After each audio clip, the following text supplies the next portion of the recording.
Okay, it's time.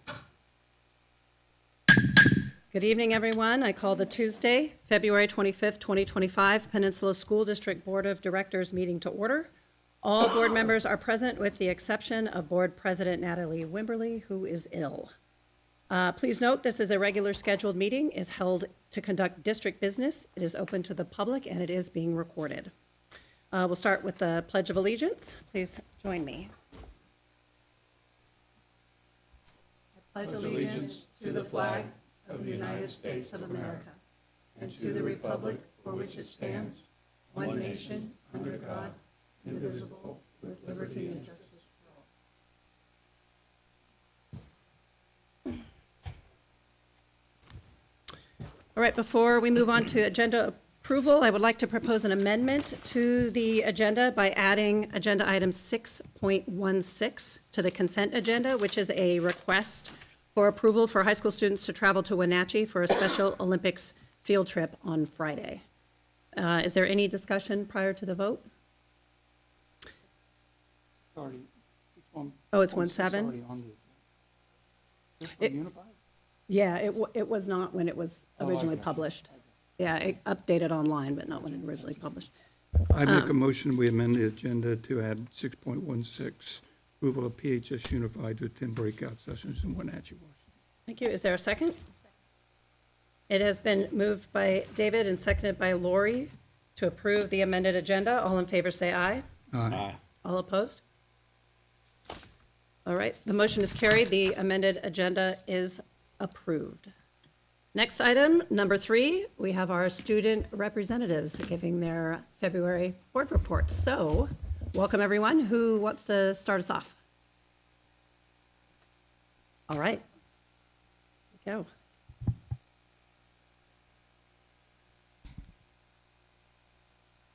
Good evening, everyone.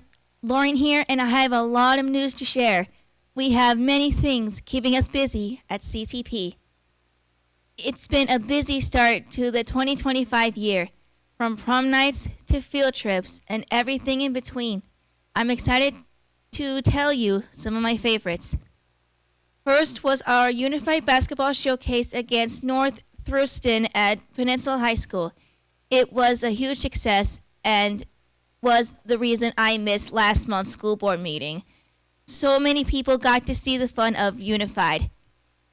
We also played with the Swiftwater Elementary kids, and it was a lot of fun. Then we ended up with awards for our teams. Soccer and track will be starting in March.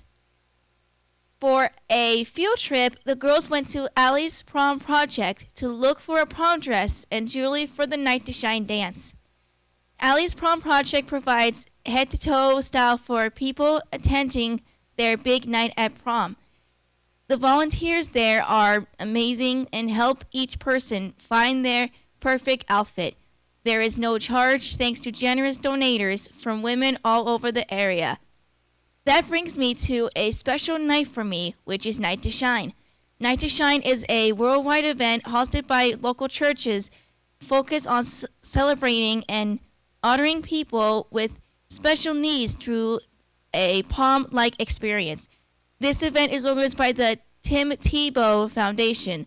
Its features are red carpet entrance, dancing, dinner, and crowning ceremony, aiming to create a special night for individuals from often overlooked. I had the best dancing night of my life. We are still enjoying our weekly social club that we attend with Penn Med Park. Every Wednesday, we get to do crafts, social activities, and move to music. I especially enjoy karaoke. Henderson Bay High School had set up a pop-up shop. It was a free boutique-style shop that had donated shoes, trendy clothes, and even jewelry that students could choose from. It was a fun experience, and I'm happy I was able to be part of it. February was a hectic with multiple late starts due to weather. Even with the shorter days, I was amazed at how much we were able to get done. The University Place program invited us to plant our own flowers and decorate our own pots to take home. We also did a scavenger hunt with them, taking a bus and train to explore Tacoma. On Fridays, we explore our community.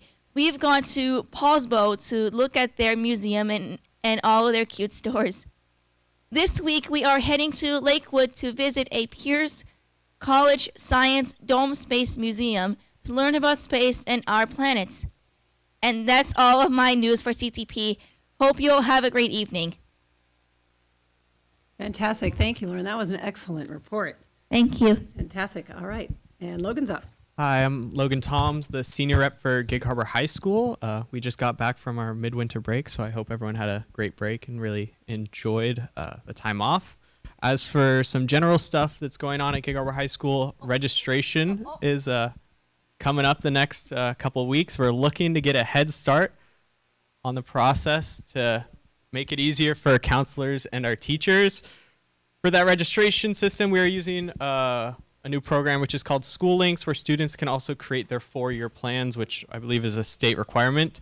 Tomorrow on February 26th from 6 to 8 p.m., Gig Harbor High School is going to be hosting their Tides Parent Information Night, featuring a curriculum fair and a talk on high school and beyond planning to make sure that incoming parents know what to expect from about the Tideway and getting involved at the high school. Applications for students of distinction have opened up with the goal of spotlighting some of the top graduating students across the district. Applications are due March 17th, and that covers a wide variety of different topic areas like academics or our CTE programs or various other parts. Our sports programs, winter sports have been wrapping up and our spring sports are starting soon. Boys basketball is playing an important game tonight at 7 p.m. against North Central in their first game of their state tournament. Winner moves on to the next round, and our girls basketball also wrapped up their season. Our boys swim and dive team had a very successful season, placing 6th overall at state and setting a new record in the 4x100 free relay. Highlights from the meet included Aiden Hammer, who set a new WIAA state record in both the 200 freestyle, breaking a record set by an Olympian in 2006, and a 30-year-old 500 freestyle record. Girls flag football also ended with a 8-4 record, and our spring sports that are coming up soon are boys soccer, girls lacrosse, girls tennis, girls water polo, track and field, baseball, golf, and softball. So a lot of exciting things coming up, and here's Caitlin. Yeah, hi, so I'm Caitlin, I'm the junior rep, and I'm just going to continue where Logan left off. So in terms of some clubs and activities at Gig Harbor, our Interact Club is having a fondue takeover, and that's to raise money for the LA fires, which will be on March 5th, and that will end at 7 p.m. And then our Gig Harbor Speech and Debate was actually able to go to the UC Berkeley Invitational over the midwinter break. And looking forward in that club, we were actually able to send 12 people to the national qualifying tournament and 21 people to state this upcoming month. So it's super exciting for that club. And then along with that, the Gig Harbor High School Spring Band Concert is coming up on March 6th. And then we got quite a lot of information from our feeder schools. So the first one we're going to go over is Goodman Middle School. So they're really excited to have their first watchdogs volunteering at the school this week. They're really excited for that new chapter of kind of parent and community involvement together at Goodman.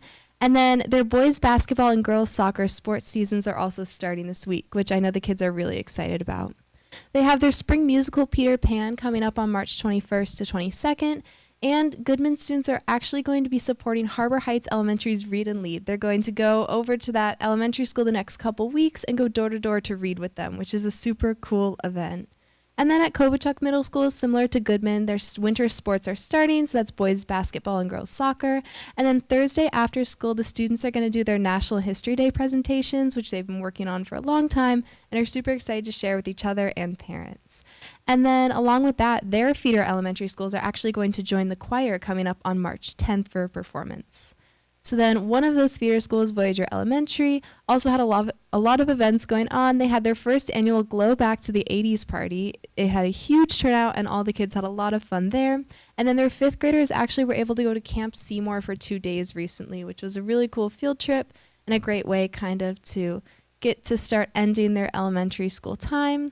They also celebrated filling a sale container with sale slips. Those are like reward slips handed out to the students. And as a building-wide celebration, they were able to tape Mr. Aston, the PE teacher, to the wall, So that was a great assembly, and they had a lot of fun. And then as a building, they wanted to share that they're getting ready to do their second round of data meetings. So they're going to be looking at students' progress in literacy using the literacy pathway document provided by the district. And they're really excited to see the growth that their students are going to show within that. Thank you so much. Quick question, Caitlin, can you repeat again when the National History Day presentations at Kopachuk are? Yeah, so that's on coming up this Thursday. That's Thursday. So, Everything is on Thursday. yeah. Okay, It's a thank busy you. week. Great reports, you two. Thank you. Hi, I'm Kate, and I'm our Peninsula's junior rep. Unfortunately, Adam is sick tonight, so it's just me. Just to recap on Peninsula, we are finishing up our Share the Love a month, and each week we celebrated something different. We closed out the semester strong and are looking forward to the rest of the school year. And we also recently celebrated Counselor Appreciation Week.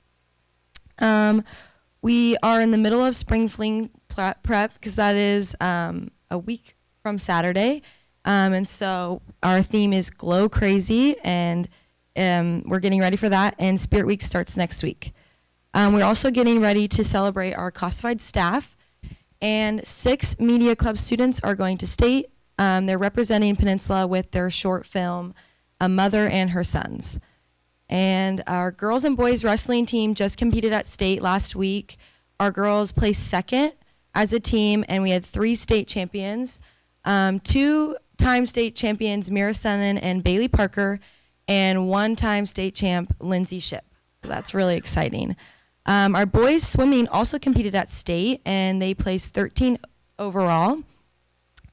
And then our college decision season is coming to an end, which I think most of our seniors are really excited about for that to be over. And lastly, our spring sports start next week. So we're looking forward to all of our teams competing coming up soon. Okay, from our feeder schools, Harbor Ridge, their girls basketball season just ended. They're super proud of their girls, and they had a great season. Their boys basketball and girls soccer tryouts are this week, and they'll start competing soon. They also have a talent show coming up their tryouts are being held on March 18th, which will be fun for them. And their second pep assembly is this Friday, the 28th. They have a band concert on the 12th. And finally, next week they're starting to visit their 5th grade feeder schools to introduce them to middle school and help with registration.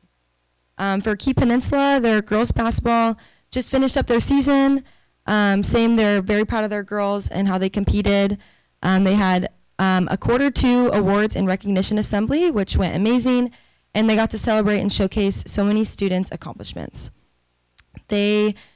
Their staff participated in Heart Wars, Secret Cupid, and Staff Bingo throughout the month of February, which was super fun and a good way to get them involved. And their monthly sense of belonging survey showed that over 70% of students feel like they belong and are connected to an adult at their school. They visited their feeder elementary schools to talk about what middle school is like and, again, help with registration. And they have a social coming up this Friday, which students are looking forward to. And their boys and girls basketball, their boys basketball started this week, and their choir concert is coming up on March 5th. For Minter Creek, they're currently celebrating their iReady winter results, which they're super proud of. They've shown growth, all grades have shown growth in math, and they showed high performance in reading as well, and they're very proud of these results. And finally, for Swiftwater, they just finished their inclusive basketball club on the 12th, and they had a special visit from Peninsula, Peninsula's Unified Club, and they did a jamboree, and everyone had a great time, and it was a huge success. And they finished their winter running club as well, which had a great time and had a student from Peninsula help. And before midwinter break, their student council hosted a kindness week, which they had special announcements. They made a kindness bulletin board where they did a make it, take it Post-it notes where they could pull one and put one as well up there, which they were super proud of the success of the event. So that is all from our feeder school. Great, thank you very much. All right. Hi, my name's Amelia. I'm the senior representative from Henderson. The week before midwinter break, we had a wonderful Valentine's Spirit Week. So we had some really fun themes there, and it was really fun to participate. Our pop-up shop went super well. It closed about a week before break, and it was super fun. We had lots of fun setting it up, and we got to have CTP come and come in and look around and shop, and it was really fun. We had so much donations. There was so much, and we had a lot come in, and we had to sort everything. It was really fun. The Friday before break, we sent out our smile boxes. So they go to a polio recovery center. And so a country in Africa. And so they came and they introduced it to all of us, and we put like toys and crayons and coloring books and a bunch of fun stuff, and then we send them off and they go to children recovering from polio, because it's a really long, strenuous process. And so it can be tough for kids. So we send those over, and we got to send those out last Friday, and so that was a really fun process to be involved in. We had a field trip today to Olympic College to kind of look at the after high school plans that they have there, and their programs, and introduce them to all of that stuff. These past few weeks at our Wednesday all-school meetings, we've celebrated a record number of college acceptances and after high school plans coming into place, so that's been really exciting. We've had so many, and it's so fun to see so many students succeeding in their after high school plans. We are currently working to set up our prom pop-up in April, which is where we have a bunch of prom dresses donated, and then students from all over the district can come and grab and shop, and it's all free. So we've been working to set that up, and we've also are in the starter stages of our Bay on Display event on May 15th, which is where we display art and any of our CTE classes work, fashion, design, all of those classes, and we get to display it, and it's a big display. So we've also been in the starter stages of that, and that's all I have from Henderson. Thank you so much. Great reports, everyone. Are there any questions? Anyone? I was just going to ask, how many of the CTP students from PHS Unified are going to get to go to Wenatchee? Will they all get to go, or just a small group? Huh? 8, okay, thank you. I couldn't see you on there.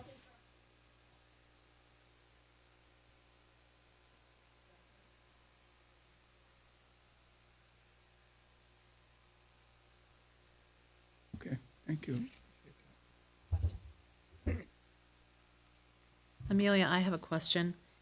You said donations. Are you still taking donations, like of new So clothing that might not fit me, but is not brand for new? our pop-up that we closed Okay. right before break. We're not taking donations for that anymore. Okay. But we are in the starter stages for our prom pop-up. Okay. so So for- fancy. Yes. Okay.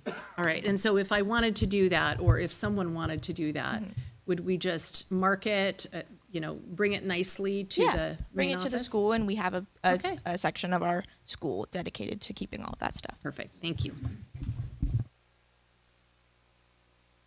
All right, thank you all very much. Excellent reports. Moving on to agenda item number 4, we now have reports to the board, our monthly budget update report from Chief Finance Operations Ashley Murphy. Come on down.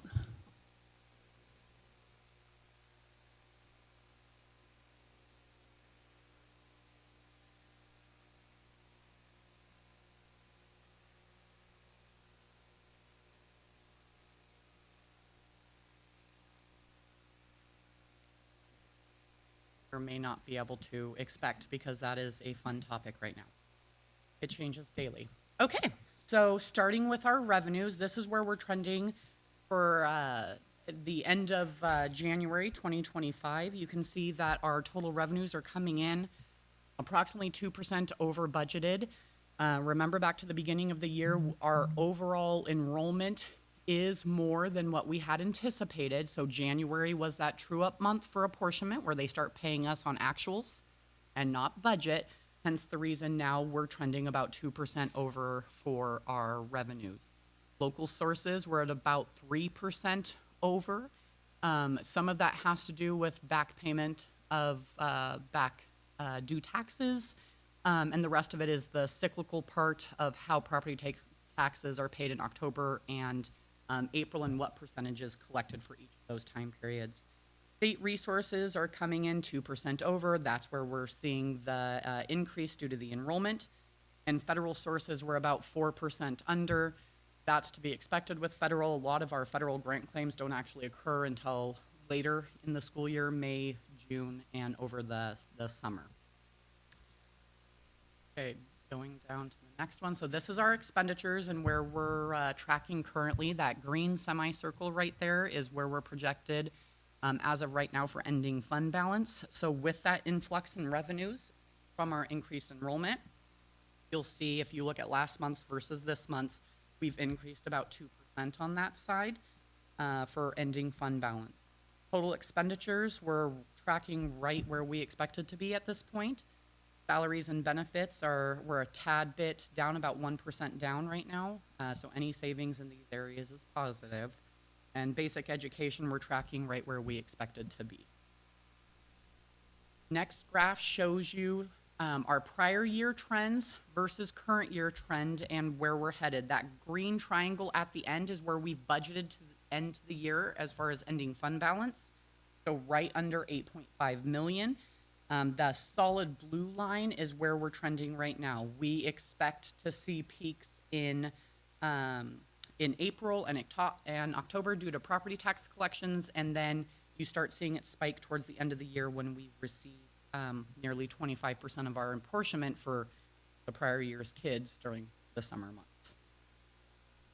Okay, next one. This goes into a little bit of detail in regards to specific areas and where we're tracking as far as our overages and underages, or where we're under. One of the areas that I wanted to pinpoint specifically, if you look at the larger red numbers towards sort of the middle of the page, look at the amount that we were over at this point last year versus the amount that we are over at this point this year. So we're drawing more from our reserves right now in order to cover day-to-day expenses, salary, benefit, and SOX. We knew that this was going to occur. Again, that's why we did a lot of the work in 2022. Last year, we would have drawn down fund balance to 300,000. This year, we wouldn't have had a fund balance. So we bolstered that fund balance in order to sort of ride this period out, which is what we're doing. So the fact that we're seeing that we've used almost 4.4 million more than we've brought in, we expected this to occur. So it's not alarming.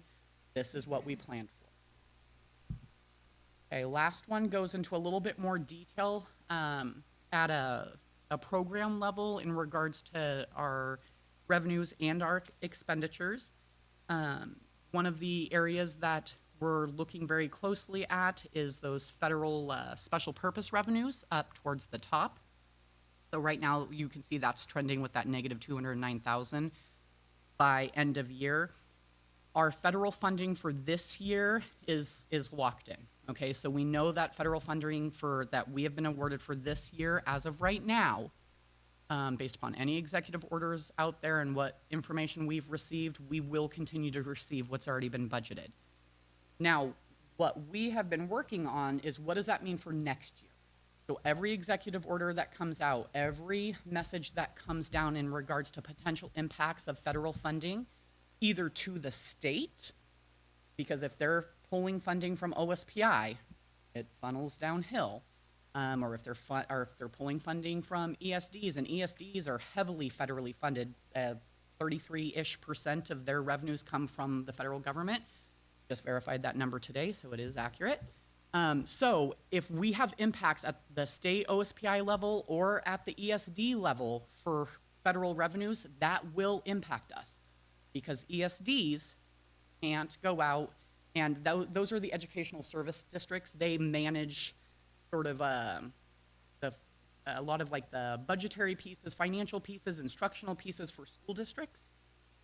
So if an ESD is losing funding, they make up that gap in funding by charging fees to the local education districts. So like Peninsula School District, we would have to pay a fee. So if they lose that money, they're gonna have to increase fees to the school districts in order to continue providing services, which by law we have to accept. So there's some potential issues on the horizon on that side. ESDs are monitoring it extremely closely, especially because almost a third of their revenues are made up of federal dollars. And they have assured us that if they catch wind that there's going to be cuts that are significantly going to impact them, that they will have to roll down to us. They're going to be notifying us as early as possible. One of the things that I did receive notification on 2 days ago is that our liability insurance through the risk pool is increasing by at least 15% going into next year. 15%, the number itself may not seem large, but 15% of a $3 million bill is fairly significant. We're looking at just under a $500,000 increase. That's in addition to the $600,000 increase we saw last year. And so now we're looking at another $500,000 increase on that side. Now, what they're citing as the rationale for these steep increases are the cost of the reinsurance market and unfortunately the wildfires in LA. There was a lot of loss of insurance profit. And so when there's a loss of insurance profit, what do? They start raising the rates and spreading it out amongst everyone else. So reinsurance becomes more expensive, therefore we end up having to pay more.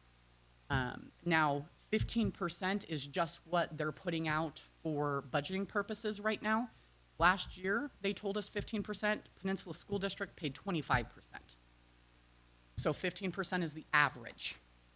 And so I know that for our district, we will be budgeting 25% because the swing of a couple $100,000 is extremely impactful if we don't budget for it.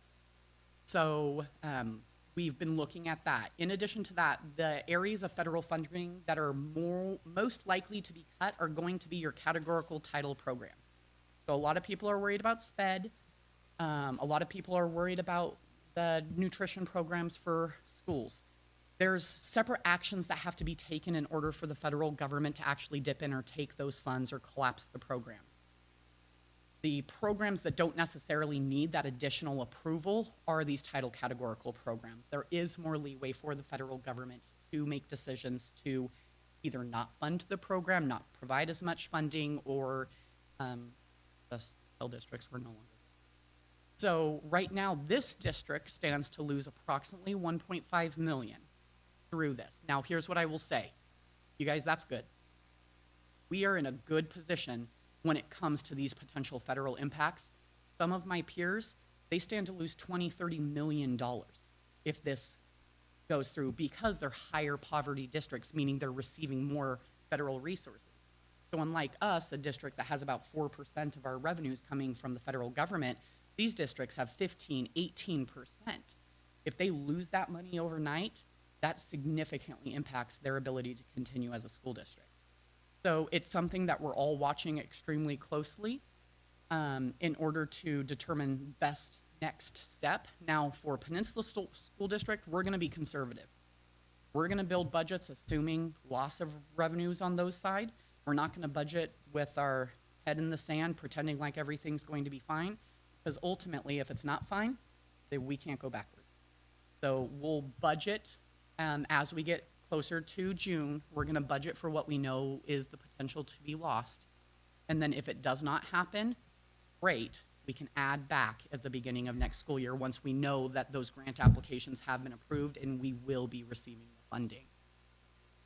From a state level, it's been odd, and I'm sure you guys have been tracking the bills quite closely as well. It appears like the transportation bill may have died, but we expected that. So we're not going to be expecting a ton of additional transportation funding. Now for this district, because of the significant amount of work that went into right-sizing the transportation department from a financial standpoint, that bill would not have been financially advantageous to our district because we're living within our means of what we're receiving. The other two bills that are still alive in regards to MSOCs, so materials, supplies, and operating costs, and in regards to special education, they're still being heard. And so if those are passed, there would be revenue gains for Peninsula School District. Now, what I will say is, on like the MSOC side, it's not going to be significant. It's likely not even going to cover the increase in our liability insurance. But at this point, any positive dollars in is better than no dollars in. So I will take whatever comes of that if they actually get passed. Special education side, I'm more interested in looking at the lifting of the restriction of the least restrictive environment, that 80% threshold, and having them fund us at one rate. That will help bring in more income, as well as raising the cap and those sides. So we are watching those very closely. One of the areas where Peninsula School District is going to be losing revenues going into next year that other districts are not, is we are losing the last remaining percent of our experience factor. So remember, we had 4% 3 years ago, then they've cut 1% away each year now. So this is our last year receiving those dollars. There's 1% is $1.3 million. So that's $1.3 million that we already know we will not get next year. So unless the MSOC bill and the SPED bill, the value and benefit of that come in excess of 1.3 million, we're gonna have a net neutral impact. If neither of those bills pass, the MSOC or the SPED bill, and they go with the levy lid lift bill, there is zero positive impact to Peninsula School District, and in all reality, there's a significant public relations impact for Peninsula School District. And here's why. They are funding that bill based upon increased property taxes for both business owners and homeowners across the state.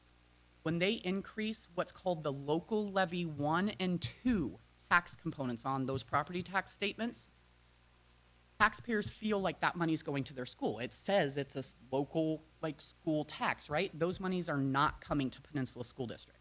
Those monies are going back to the state, and they're being redistributed through what's called local effort assistance to other districts that are considered property poor.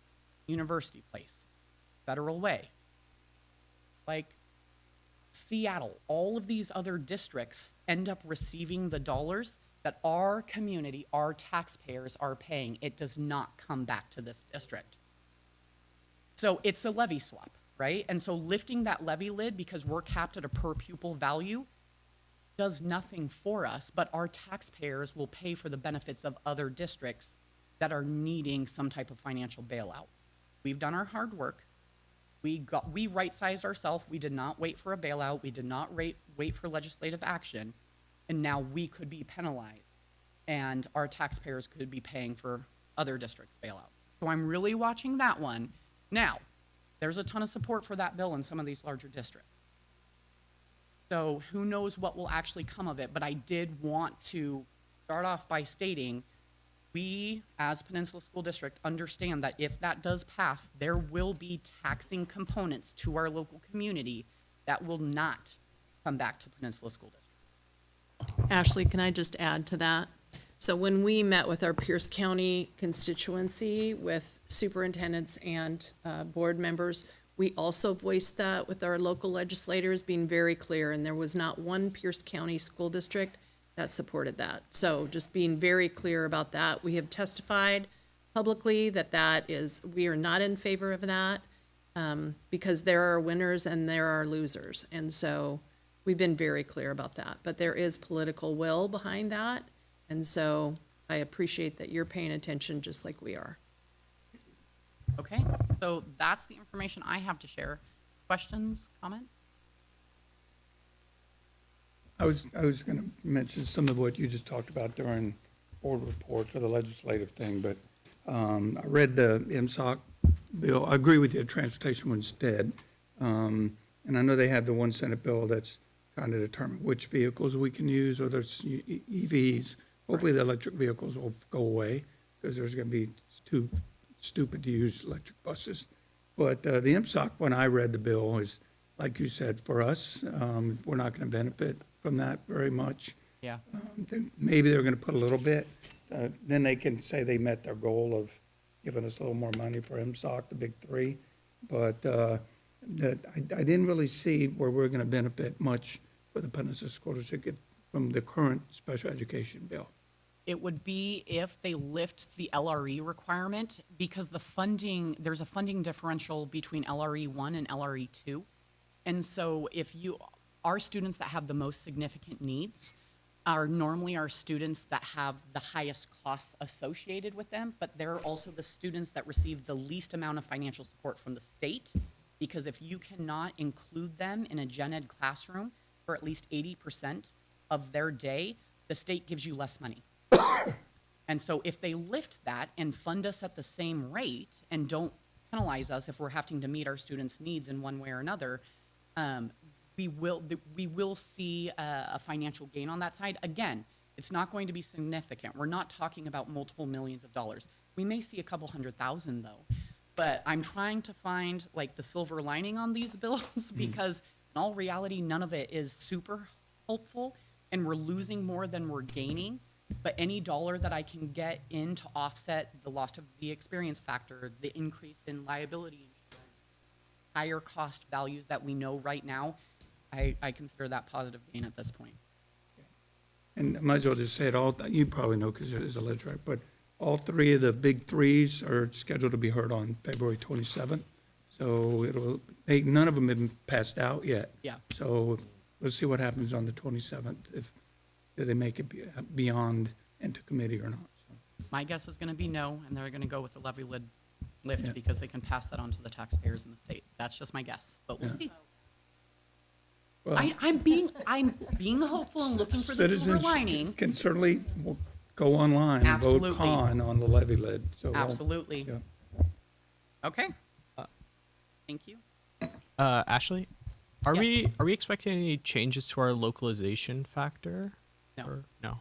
So there was some, so if you're talking about localization as in regionalization, there isn't anything out there specific for Peninsula School District that would take us from that 12 to 18% threshold, which would be that next threshold. If the state continues in the trend that they are, I mean, the state has already publicly stated that they're sort of in the rears financially. Like, they have to make up billions of dollars over multiple years. If they were to rebase regionalization, which is what districts have asked for, it's significantly costly. And so they're avoiding doing it. But good that you know that. Okay, anything else? I think it's also important to note that we have testified every single chance we have had. And I think the last one, I think I had 60 seconds for 3 bills. Yeah, and I think that there were 40-plus people that didn't even get to testify. So just know that we are very actively looking at that. But we just got the bill a couple days ago for our reinsurance. So that, we didn't know that was coming. Nope. And we're going to likely see that continue here for the foreseeable future, especially in Washington.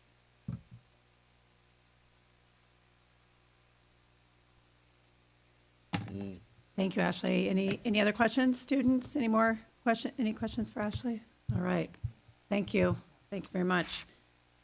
Okay, moving on. Agenda item number 5, community comments on agenda items. As you know, we now offer 2 distinct comment periods.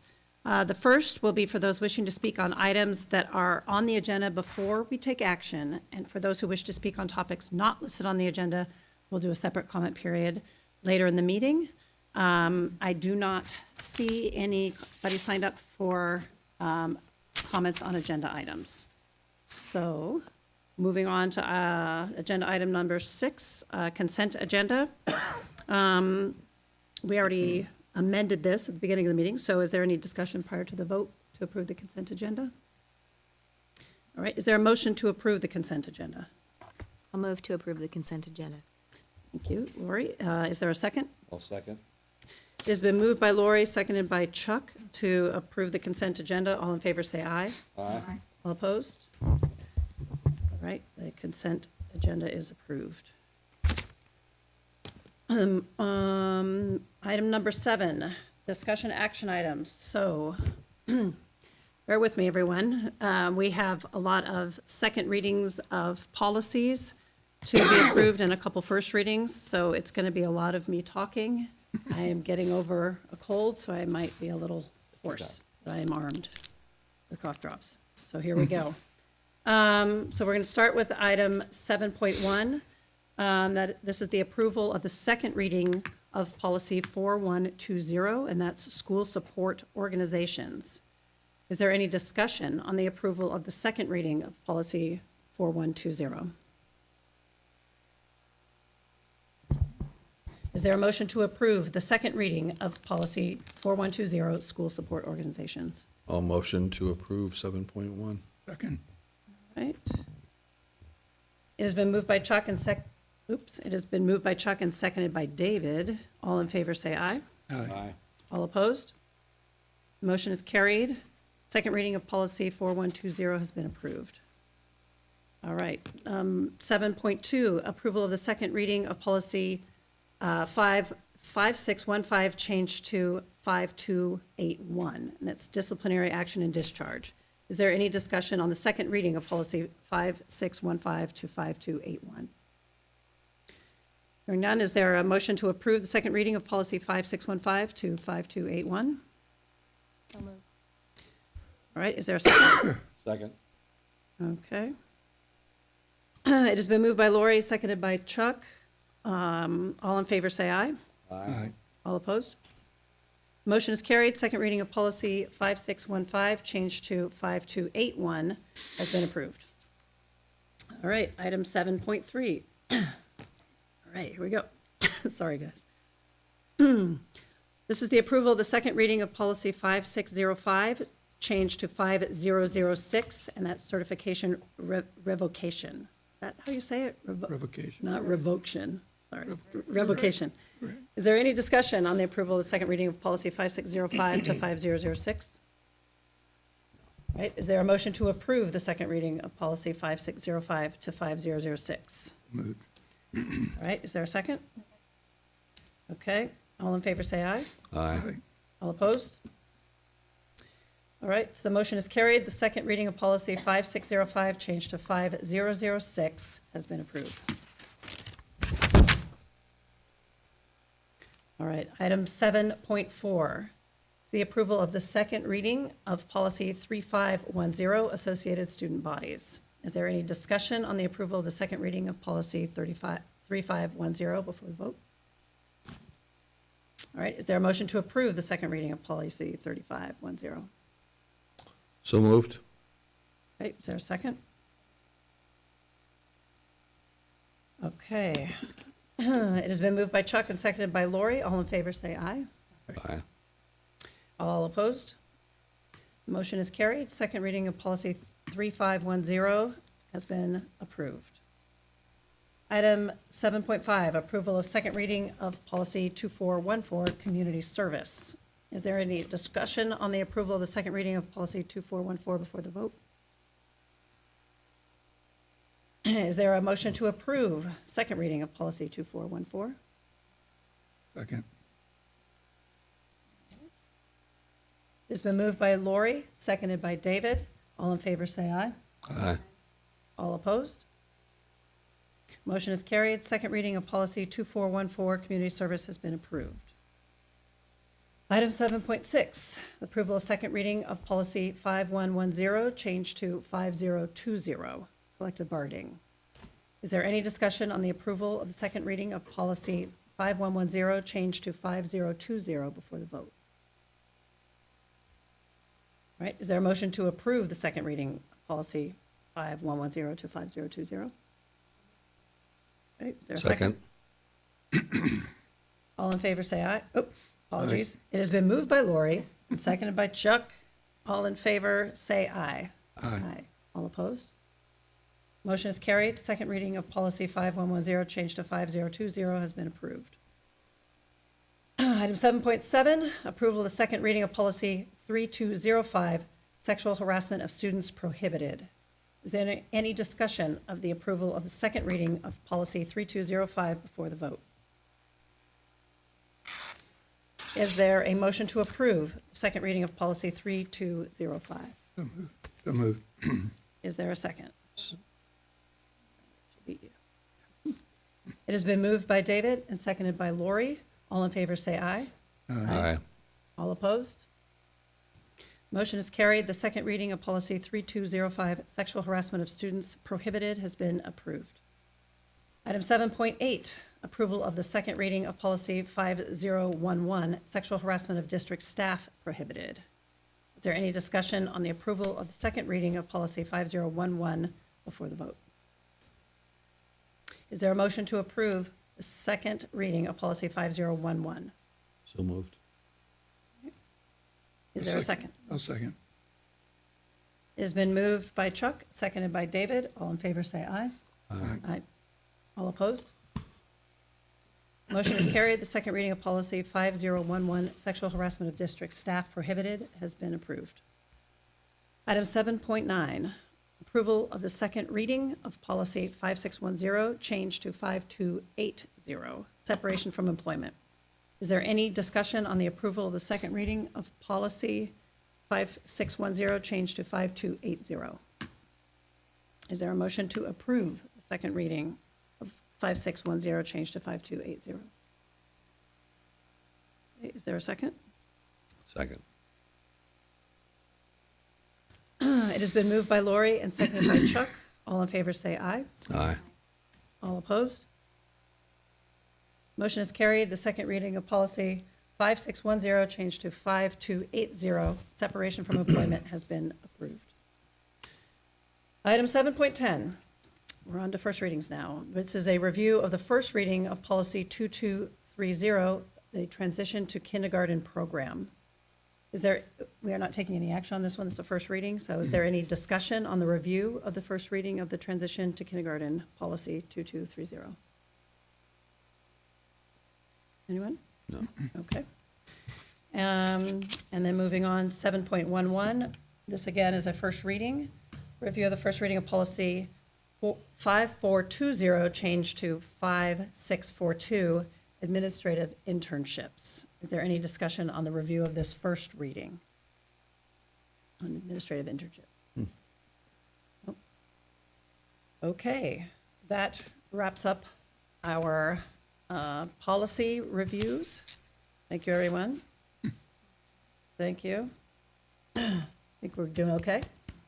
We're now moving on to item number 8 on the agenda, comments from the community on non-agenda items. I do have several speakers signed up. As you recall, we have board policy 1400, meeting conduct order of business, as our website for information about delivering community comment. We'll have 3 minutes each, so I will call the first speaker up to the podium, as well as the second one who is can be prepared to go next. So we have our timer. Our first speaker is Christy Wahala, and on deck will be Chris Doherty.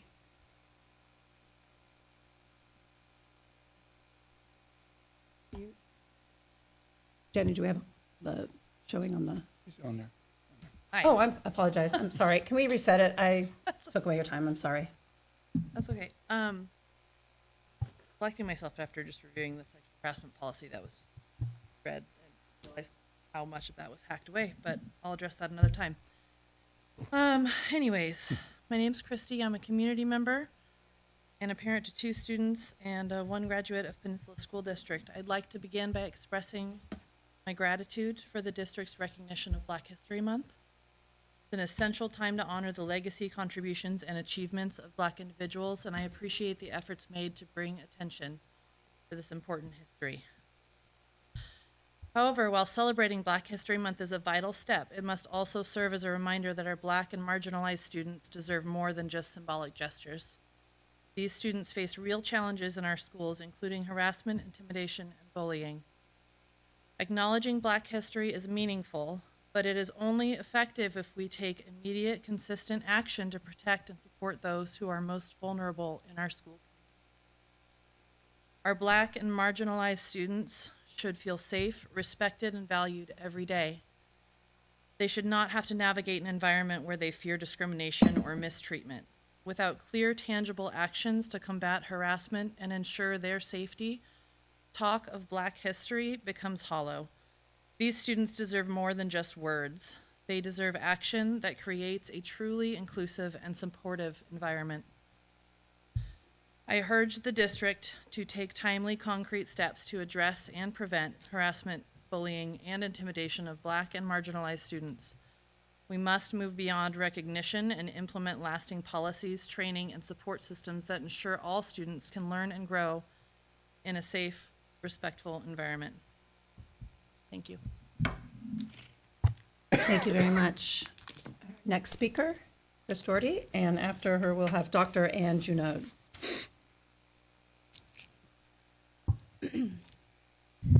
Hi, good evening. My name is Chris Doherty, and I'm the parent of 2 students in PSD. The Peninsula School District is still facing challenges with racial and LGBTQ slurs in our schools. While I'm glad to see the district acknowledge the issue with a public statement, it's crucial for PSD to adopt a zero-tolerance stance towards this behavior. However, when such behavior is mirrored on a national level, it seems to be accepted and our tolerance for it becomes more lenient. I'd like to share some incidents that have been reported to PSD by school staff and students between September and January of this school year, which were provided by PSD's HIB compliance officer.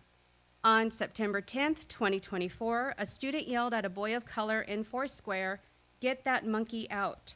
On September 26th, the student broke his behavior contract. He followed a student of color during PE, making racist remarks including, "I don't like Black people," "I hate your shoes because they are black," and "monkey."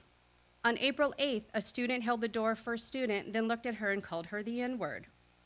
On December 11th, a student and 2 other students repeatedly and persistently whipped a student of color with a cord with charging block, despite the assaulted student's repeated requests for them to stop. On January 16th, 2025, a student told a peer that a new student was the walking definition of a lesbian after she forgot his name. These were all statements said by our students in Peninsula School District this school year. Public education is the bedrock of knowledge for our students regardless of their background or economic status. Schools are representations of a larger society where students from diverse backgrounds come together. By fostering a diverse, equitable, and inclusive education, schools help students learn to appreciate differences, foster empathy, and prepare them for the global world they will navigate. Those who oppose diversity, equity, inclusion, and accessibility are often trying to promote a narrative that teaching students about Black, Brown, and Native histories is harmful, when in reality it is essential for well-rounded education. By equipping young people with the education to understand and engage with people from different backgrounds, public education becomes a powerful tool for advancing social justice, reducing inequalities, and building a more equitable future for all. Thank you. Thank you. Up next, we have Dr. Ann Junod, and followed by Finley Wyman. Hi, my name is Ann Janad. I'm a social scientist and a senior researcher at a national research institution based in Washington, D.C., but I work there remotely from my home on the Key Peninsula. I regularly work with large data sets from federal, state, and local public, private, and administrative sources to analyze trends and inform policy-relevant solutions to social and economic challenges that communities and states are facing. I've reviewed and analyzed each of the 255 harassment, intimidation, and bullying reports from the 17 schools in the district from the past 10 years, received after numerous unsuccessful requests to receive the data. There are a few things about the data quality and content that are of deep concern. First, the data are incomplete, suggesting inconsistent collecting and tracking of HIB incidences and potential violation of state statutory requirements to collect them. Across the 17 schools in the district, the number of HIB reports from the past 10 years ranges from a high of 51, or an average of just over 5 HIB reports annually at one school, to 0. In fact, over the past decade, 3 of 17 schools in our district have 0 HIB reports on file. An additional 2 schools have just 2 reports. Another 3 schools have 3. 2 schools have 4, and 1 school has just 6, from over the past decade. It is also notable that a number of high-profile incidences of harassment, intimidation, and bullying that have, to our great shame, made the regional news are not found among the HIB reports at all. There's simply no way that these data are reflective of or even close to the actual number of HIB incidences that have occurred across the district over the past 10 years. I also coded each HIB incident to understand the type of harassment, intimidation, or bullying that took place, as well as the characteristics of the targeted group. Overall, the most commonly reported type of HIB incidents were acts of racism. Among the racist incidents, the largest targeted group, making up 67% of HIB reports of racism, were Black and African Americans. This is particularly distressing as Black and African American kids make up just less than just 1% of the student population in our district. This means these kids are not only enduring horrific experiences of racism, but that a very, very small number of students are repeatedly exposed to it. Beyond this, the largest category by number of targeted students were in the records were noted as unspecified, which means we have no idea of knowing what kids are being targeted, but they are. These gaps need to be substantively addressed through the HIB audit, and the district needs to require much more rigorous data collection standards and processes for the schools in the district. I'm happy to provide recommendations for best practices here if they're needed. We have a very, very serious problem. The district cannot manage what it can't measure. Thank you. Thank you very, excuse me. Thank you very much. Our last speaker, Finley Wyman. Dear board members, my name is Finley Wyman. I'm a senior at Gig Harbor High School, a team captain of the girls basketball team, and an ASB executive. I stand before you today to speak about the unjust suspension of my coaches, Tim Olson, Nikki Martin, and James Benici. First and foremost, I am in full support of my coaches who have helped mold me into the leader I am today. In America, innocent until proven guilty is a due process right under the Fifth Amendment that protects those accused. These principles were not upheld by the district as you removed my coaches from their position under gutless accusations. As a senior, it hurt to play the last chapter of my basketball career without my coaches, whom I trust and have built relationships with, along with seeing the distressing impact it had on the rest of my team. This unnecessary disruption not only damaged the morale of my team, but has ruined the reputation of my three coaches who have helped serve their community by uplifting the rising generation of athletes. Never once have I felt unsafe, uncomfortable, or in harm's way under the supervision of my coaches. My three coaches only mentored me for a fraction of my high school career, and it sorrows me that my time with them was cut short. I have confided in each of them about my own life, a level I hardly reached with coaches I had been with for far longer. I was extremely disappointed when I was told by an admin member at my school that my three coaches were being put on disciplinary leave, and was strictly told by two district members to not speak of this situation because if it were to gain exposure, it would be detrimental to my coaches. With every intent to keep this ordeal within my team, I was later bombarded with text and phone calls that very same day because of an anonymous post made by Gig Harbor Now that included phrases like, "A statement from the school district said," and "the school district said no other details would be shared at this time." My question is, why were any details released at any point in time, especially after being told from board members to remain silent? I believe this district should prioritize the protection of its employees in addition to handling business on a private level in order to preserve the well-being of students and staff. This is an issue that has gone far beyond this specific instance and has affected many of those close to me. This type of exposure only tears down every party involved, as the mass media coverage brought gossip, rumors, and hateful comments to my team that were untrue.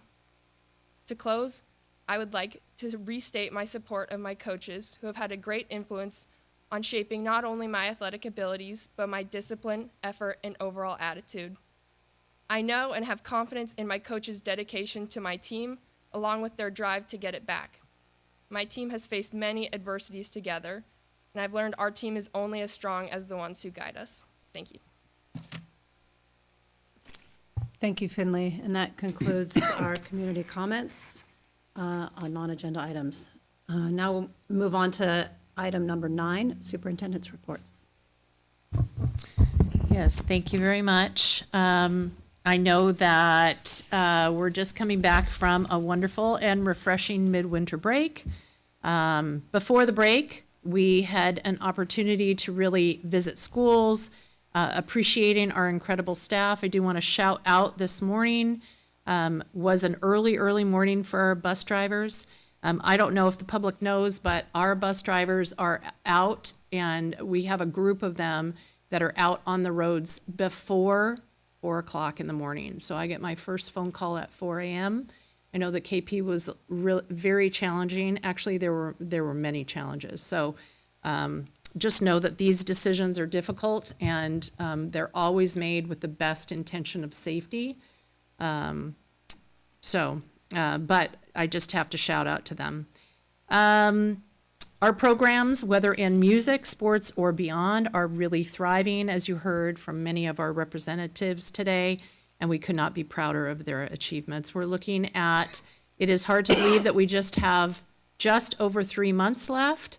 Many of our seniors will be making their determinations at the beginning of March. So I know March 1st through, what was it, Logan? 15th, many of them will be hearing from their first choice schools, so we wish them the very best.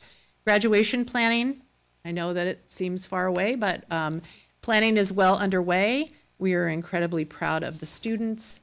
Just a few things to note.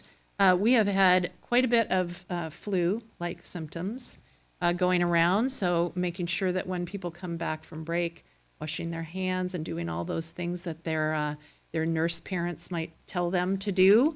Making sure that you're going to bed early and taking your vitamin C and your good vitamins and eating well is always helpful.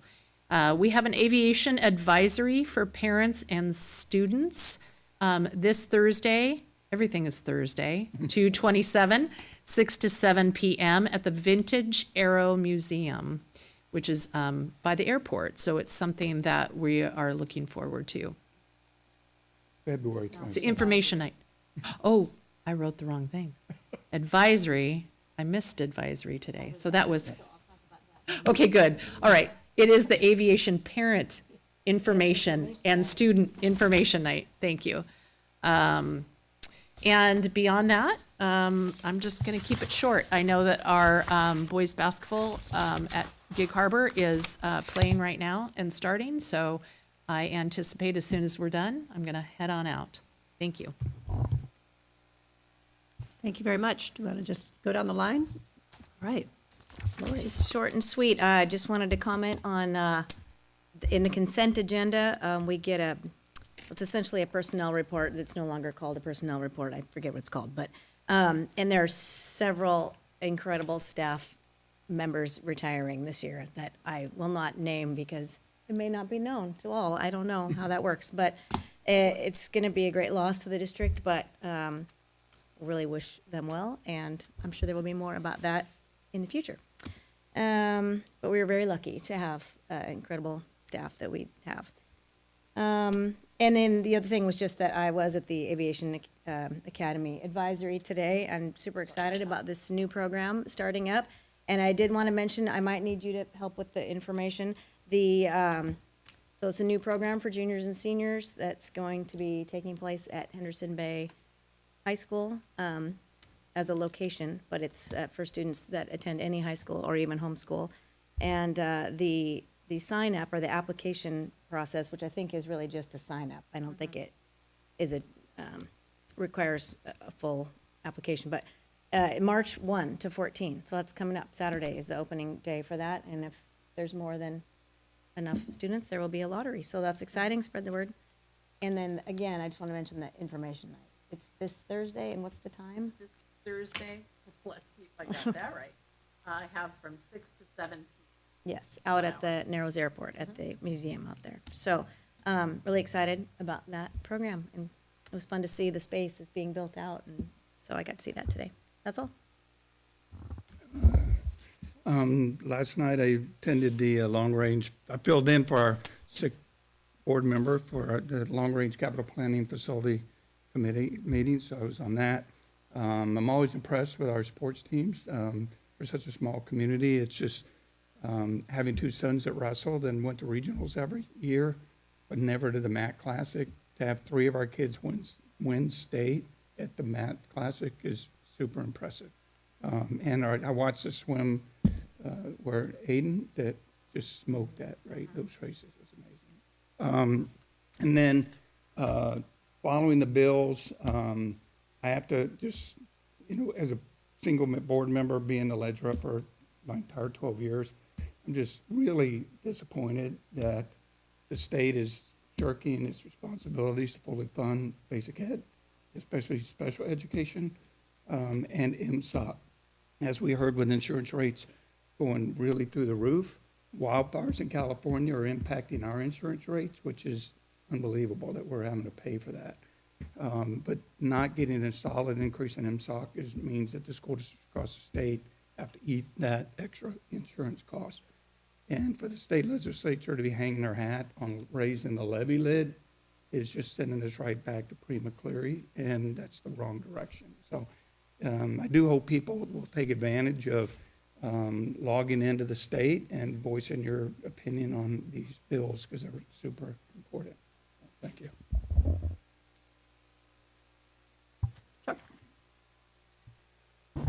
Real short. I am just very excited about the future of this district as we look at the possibilities that are out there with the long-range planning. I'll be attending a conference week after next here, looking at CTE programs that we can bring back to our district. I really want to see a whole career trades program here. We're excited about the kids that are going off to college, but the fact is, majority of the kids working today aren't working in a field that they go to college for. And so we need to teach basic things. In saying that, I am concerned about losing some of the programs we have. I'm excited about the aerospace programs and the nursing programs, but I don't want to see us lose the wood shop, the metal, the welding programs that we have here, and some of that is in danger, and it concerns me. That's all I can say. All right, I don't have a lot to add, just kind of echo David and really Ashley, I think, hit on the majority of the legislative updates to share. We have Thursday is when we have the WASDA-sponsored in-session update. So last Thursday, Senator Wellman, who's the chair of the Senate K-12 committee, came in and talked about things that were moving forward, things that were not, and just kind of for everyone's reference, last Friday was the policy committee cutoff date. So that's why things have gotten smaller. And as Ashley was discussing, there's a lot more clarity around what could actually move and not. And as David alluded to, Thursday is when both on the House and the Senate side, anything that survived the cutoff last week is now being heard in the fiscal committees, either Ways and Means or apportionment? Appropriations, thank you. So both of those are on Thursday. The House Appropriations is at 9. The Senate Ways and Means is at 1:30. There's probably a dozen or more K-12 bills in those. Again, it is possible, and we would love support. Anybody can go to the wa.ledge website, and you can go to those specific meetings, and you can just log support. You can say pro, con, or other. And if you want, really, I have just been so impressed for the School Directors Association. WASDA's weekly updates. I mean, it's 30 pages of bills that they have been tracking and watching and following. But despite all of those, really staying laser focused on the MSOC, the special education, and the transportation funding. And like you said, we'll see what happens on Thursday. So, we will be logging in, voicing our support around those really important bills. One other that we've followed closely, which is definitely dead, unfortunately, is the Senate Bill 5190. That was the ability to request an extension on the Department of Commerce clean building requirements. That died actually in the Environment, Energy, and Technology Committee. So we'll see what happens with that. Yeah. No comment yet. I don't see Patrick here, but I know he was paying a lot of attention to that because there are, for districts that have older schools, that is going to be a major that's going to be a major challenge. Let's see, and just looking ahead, what is it, on the 19th, we get to go down to Olympia with a few of you guys? Is that right? Yeah, so we're going to, that's going to be really exciting. We're going to take some student reps. We're going to go down to Olympia. We're going to meet with our local legislators. And for everybody's information, our local legislators are also going to be in our schools over the next couple of weeks. I think they all three have a variety of town halls kind of around our community. So I encourage folks to show up and speak up about education funding. It is the paramount duty of the state. And lastly, invitations in the back. Put a plug for the Peninsula School District Education Foundation is relaunching its annual breakfast event.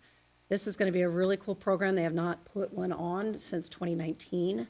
And this one has sort of it's the 30th anniversary of this foundation, and it's a theme of mission to inspire. We have a local parent who is actually a mission specialist on SpaceX astronaut who's going to be the keynote speaker, and it's just fantastic. And then we have our very own specialist, Justin Towner. Mr. Towner from Pioneer Elementary is going to be, who's received many of the foundation grants, is going to talk about what he's doing around innovation. There's going to be some raffles, raffle baskets, so please spread the word. Everyone is welcome. It's going to be next Thursday morning from 8 to 9:30. So grab an invitation in the back. And that's all I have. Last item, number 11, future meetings. March got a little jammed up with the breaks, so we have canceled our March 4th meeting, and we have moved those items to the March 18th meeting. So our next business meeting will be March 18th, here, 6 p.m. at Swiftwater Elementary. And with that, 7:11 p.m., I officially adjourn the meeting. Thank you, everyone.